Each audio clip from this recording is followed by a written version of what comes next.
Good morning, this is your Stat Sensei, Mr. Spensei, and this video will cover hypothesis tests for one sample proportions. Our scenario will be energy drinks. This is our pre-quiz. Suppose you work for a company that produces and sell energy drinks. The marketing team claims that the latest flavor, electric lemonade, is a hit with more than 50,000 consumers. All right. So it sounds like right here at 50,000, this sounds like a population size. You believe that the actual percentage that would purchase electric lemonade a second, it's believed 60% of those who tried will buy it again. All right, so we have a claim of 0.60 or 60%. You believe that the actual percentage that would purchase electric lemonade a second time is greater than 60%. Oh, that's big that we have the word greater than. That tells me my alternative is likely to be a greater than. You randomly select 197 customers. Ooh, that's a great word to see randomly select because that's our first condition. And then we have 197. So that's our sample size is 197 who have tried electric lemonade and asked them whether they would buy it again. You find that 134 than 197 would buy it again. So X equals 134 at an alpha equal 0.01, can it be determined that more than 60%? There it is. That confirms that it's a greater than. This is basically saying our alternative is HA is P is greater than 0.60, and we have a alpha of 0.01. All right. So we already know this is a one proportion hypothesis test where this is the sample proportion minus the population proportion. Please note, I've said this in every video, population proportion goes into standard error. All right. So this right here will always be population proportion. So P is for the test. P hat, we're going to use for the confidence level or confidence interval, I should say. All right. So P hat for the hypothesis test. P for the test, P hat for the confidence interval. So please note the difference. All right. All right, so we collected some information. We found that 134 out of the 197 sample size preferred it. Okay, and they gave us we're testing against 60%. That's the claim. So this is the claim. The null hypothesis is HO P equals 0.60.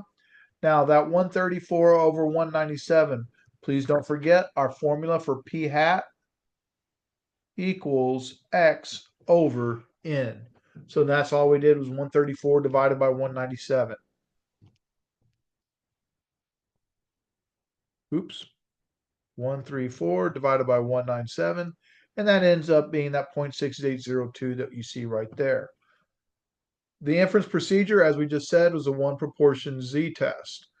All right, one thing to keep in mind, whenever you're drawing for a hypothesis test, you're always going to be centered on the P naught. You will always be centered on the P naught. So we're going to be centered on a 60% because we're doing a test. So our drawing will look like that. It'll be centered on the P naught. And sure enough, there it is, centered on P naught. And they wanted to say that it was 0.6802. Now we got to be real careful here. This says more. And so if this is more, this needs to be a greater than, because these two things have to correspond. All right. So corresponding there, we have a greater than. We're going to go ahead and plug in, and we have 0.6802 minus 0.60. This is our sample proportion. That's our P hat, 0.682 P hat. Population proportion 0.6 went there. And once again, there's our population proportion, and there's our sample size of 197.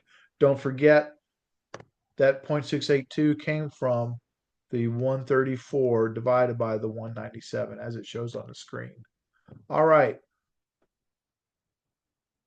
Our null hypothesis. Our null hypothesis will equal the claim P is 60%. So P equals 0.60. The alternative is it's greater than 60%. And if you'd preferred, if you wanted to, you could have done HO P equals 60%.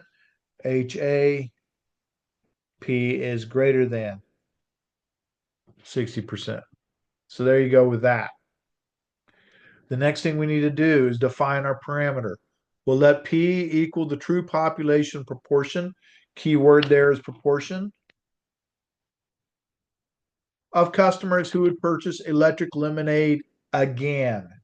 It's not who purchased the first time, but the ones that already tried it once, will they purchase it again?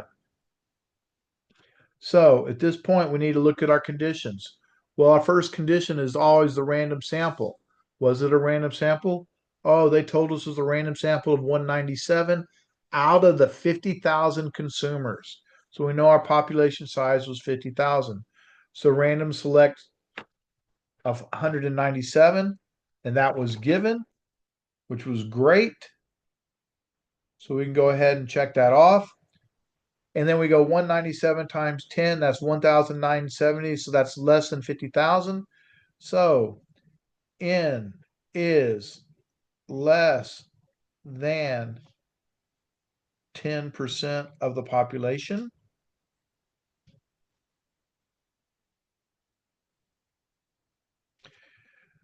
The next thing is we need to make sure that it was actually big enough. All right. Well, to be big enough, when we're doing a hypothesis test, it's always going to be used on P. So 197 times 0.60. Well, what is 197 times 0.60? It's 118. That's greater than 10. That's big enough. Then I have to do the same thing, 197 times parenthesis, or 197 parenthesis 1 minus 0.60, again using the population, and I get 78.8. And that's also greater than 10. All right. So we can now say the sample is large enough. If you're in AP stats, you're going to say the sample is large enough to use a normal approximation. Please note that we use P, all right? And the reason we use P is because we're running a hypothesis test. If it's been a confidence interval, we would have used P hat. So let's go ahead and run this test. Stat test, one proportion Z test. Well, in this case, we had a claim of 60%. We had 134 out of 197. So X is 134, 197. We selected a greater than because they wanted more.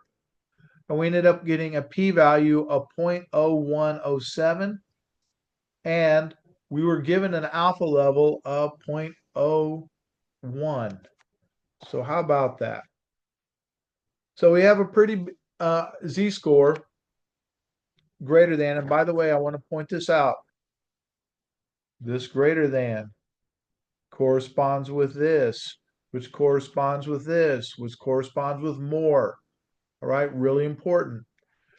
But when we did this, we get a 0.0107, which is greater than our alpha of 0.01. So our decision is to fail to reject. It's a pretty small p-value, but it's still bigger than alpha, so we failed to reject. So our p-value is 0.017, which is greater than our alpha of 0.01. Please, again, I want to note to you that all the information that we start off with comes from the decision box. This right here all comes from this box, all comes from the decision box. So we're going to say there's not enough evidence to suggest the true population proportion of customers who would purchase electric lemonade again is more than 60%. Please remember, this right here is our alternative hypothesis. This is our HA, more than 60%. Go ahead and highlight that. Once again, we'll look at that one more time.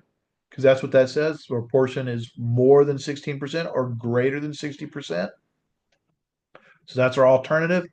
And lastly, that long sentence, the true population proportion of customers who would purchase electric lemonade again,